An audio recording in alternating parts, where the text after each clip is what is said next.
Hello guys, welcome back. Now today, we're going to be talking about the huge deal that was just announced between the New York Rangers and the Winnipeg Jets. The New York Rangers and the Winnipeg Jets had made a huge trade. So what are the trade details in this trade, and which team won this trade, New York or the Winnipeg Jets? Watch till the end to find out.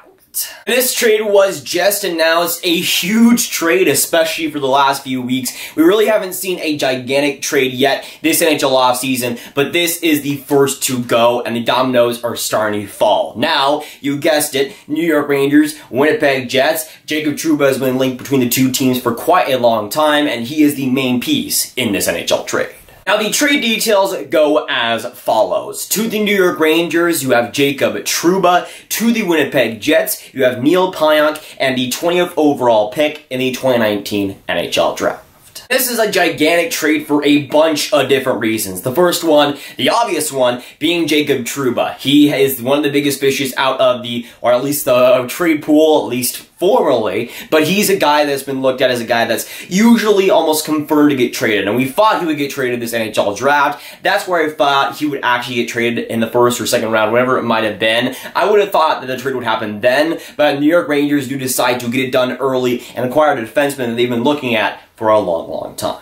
Trouba is a defenseman at age 25. He's a restricted free agent this offseason and didn't really have a great fit with the Winnipeg Jets. He had a decent year, racked up 50 points, but his advanced stats were not the greatest. But again, he's the type of guy that is in his prime and could have a great rebound year with the New York Rangers. He's a guy that can fill that defensive hole quite easily. Now, New York was also looking at Erik Karlsson. He was just signed pretty much the morning of this trade, so New York wanted to get that extra defenseman, and they didn't want to waste any time whatsoever. And they don't. They get Jacob Trouba, and they have their guy. Going back to the Winnipeg Jets, I'm not gonna lie, this is not the greatest return for them by any stretch of the imagination. They get Neal Pionk and the 20th overall pick in the 2019 NHL Draft. Now, the 20th pick is pretty valuable. You can get a pretty solid player at that point for sure, and Winnipeg will likely get a pretty solid prospect at that rate with that 20th pick.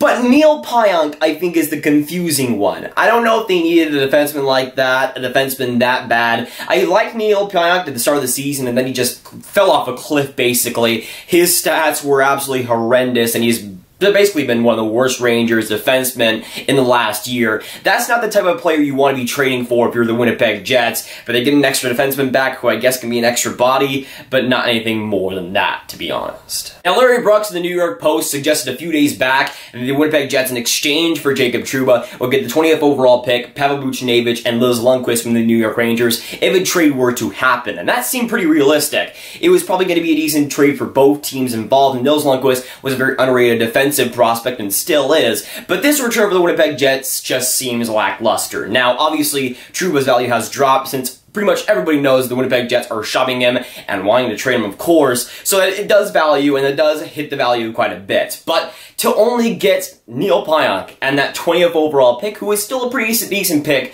I'll be mindful of that, it still is a pretty disappointing return for a pretty solid defenseman in Jacob Trouba. Now, I am personally not the biggest fan of Jacob Trouba. I am by no means a big fan of him, but he is a pretty solid top four defenseman that will be one of the best defensemen on New York, maybe even their best defenseman to start out. And you give away Neal Pionk, who was pretty crap, and that 20th overall pick, which New York, yes, is in a rebuild, but they're starting to get out of there, out of that phase right now. They could be a playoff contender as soon as next season with a guy like Jacob Trouba. So it does make sense for the New York Rangers. It kind of makes sense for the Winnipeg Jets. They weren't really going to re-sign him anyways, but even then, the return for Winnipeg is just a big yikes, and that is saying the least. Now, when it comes to who won this trade, whether the New York Rangers or the Winnipeg Jets, and I have to give it to the New York Rangers, man. They got a solid top four defenseman in Jacob Trouba, a guy that can help them make the playoffs next year, and they don't have to give up too much. Again, Neal Pionk is not really that good. He could become something decent, but it's a pretty big gamble to make, and that 20th overall pick, again, that's something that they could use, but New York doesn't necessarily need that. They already got an amazing prospect pool, and having, of course, likely Capo at second overall is not bad either. So I'm liking what the New York Rangers are cooking right now, and again, not having to give up Nils Lundqvist and Trouba trade is also freaking amazing. But of course, with this video, I need to hear your guys' thoughts down in the comments down below. Let me know what you think about this NHL trade between the New York Rangers and the Winnipeg Jets. What do you think about the trading and the pieces going back? And which team do you think won this trade? New York or Winnipeg. But if you guys want some more Grav videos just like this one, you can click on this card right here to watch my video with Eric Carlson and him re-signing with the San Jose Sharks. But that'll be it for today, guys. If you guys did enjoy, make sure you hit that like button, hit that subscribe button, and hit that notification bell if you haven't already. Again, comment down below your thoughts on this trade and who you think won this trade, and I'll see you guys in the next video or stream. Goodbye.